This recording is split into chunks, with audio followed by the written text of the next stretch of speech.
গরম হয়ে গেছে, এবার পেঁয়াজ রসুন পেস্টটা দিয়ে দিচ্ছি।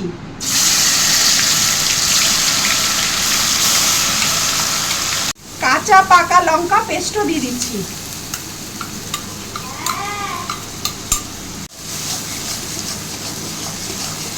ওয়ান টিস্পুন নুন দিয়ে দিলাম। 1 টিস্পুন হলুদ গুঁড়ো দিয়ে দিলাম।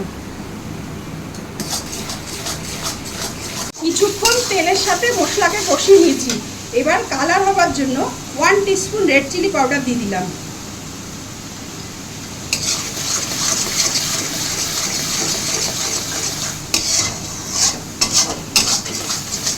মশলা থেকে তেল ছেড়ে দিয়েছে, এবার কুচিয়ে রাখা টমেটোটাও দিয়ে দিচ্ছি।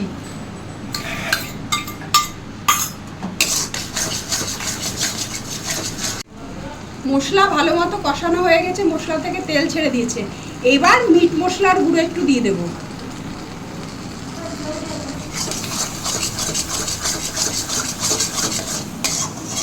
কষানো মশলার মধ্যে 1.5 কেজি ধুয়ে বেছে রাখা লোটে মাছ দিয়ে দিলাম।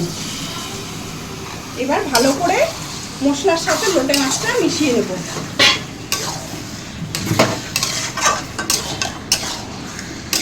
প্রথম অবস্থাতেই ভালো করে নেড়ে চেড়ে নিতে হবে।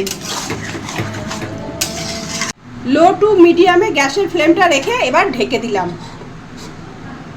এবার ঢাকাটা তুলে একটু নেড়ে দেব। সাবধানে নাড়তে হবে যেন না ভেঙে যায়। খুব আস্তে আস্তে করে খুন্তি ভরে ভরে নাড়াচাড়া করতে হবে, বেশি নাড়লে আবার মাছটা ভেঙে যাবে। এইবার ধনেপাতা দিয়ে নামিয়ে নেব।